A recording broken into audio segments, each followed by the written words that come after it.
Hi, I'm River Brown, and I'm going to be reading my new book called New Space. This is the prologue. When my body was 4 years old, I could focus on a buzzy feeling on my way to sleep, willing myself to fly. As I fell into sleep, I lifted off. Those dream flights carried me over the rooftop, flying a little way down the street, the limit of my known world. By the time I was 7, I wanted to go into space. I knew about astronauts and Cape Canaveral, especially from my favorite uncle. I daydreamed of spacewalking, floating with the Earth in view, a view thanks to satellites. But I never suspected that, one night when I was 10, I would put on a special suit, be lifted into a real launch vehicle, and rocketed into low-gravity orbit.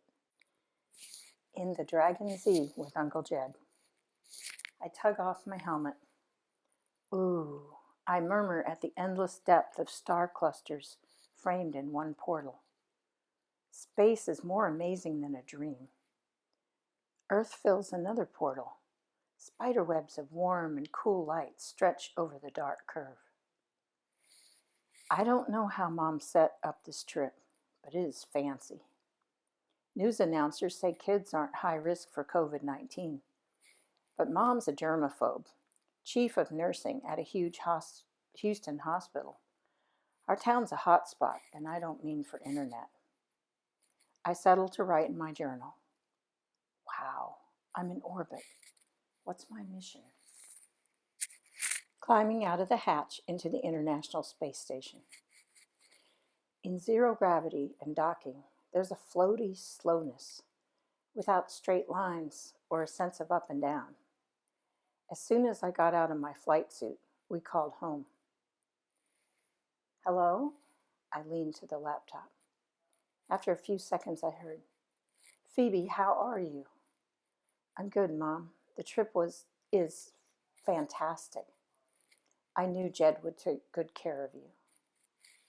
How are you doing, sis? Uncle Jed asked. Doing my best. Things are bad, and we're expecting a hurricane.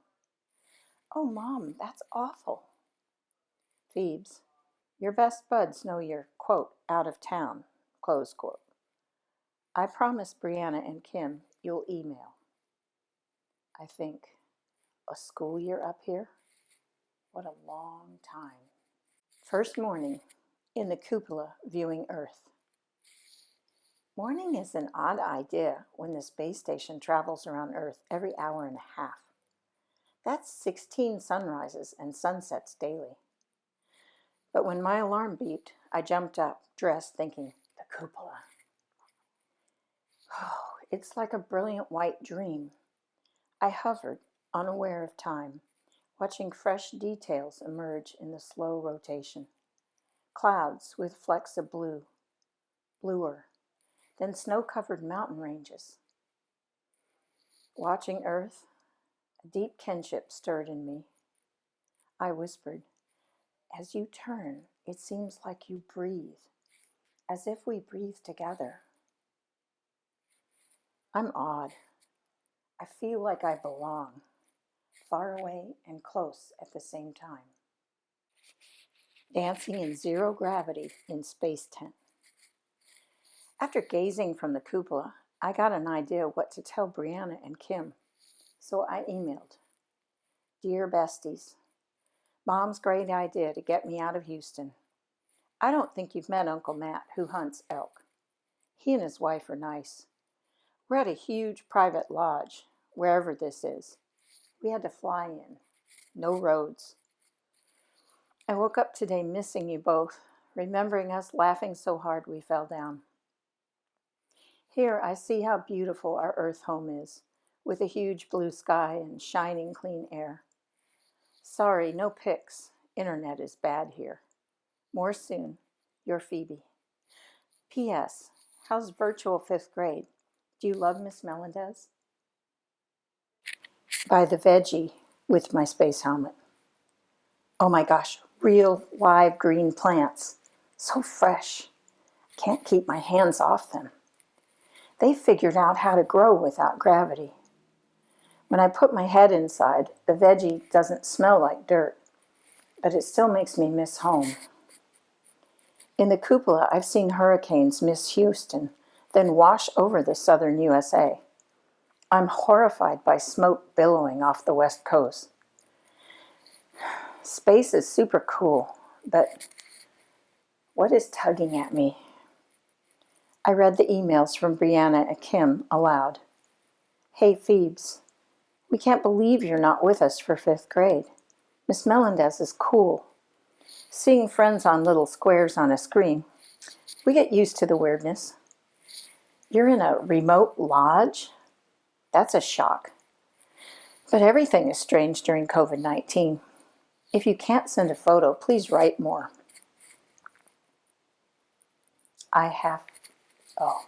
Uncle Jed, I have to go back with you. I need to go home.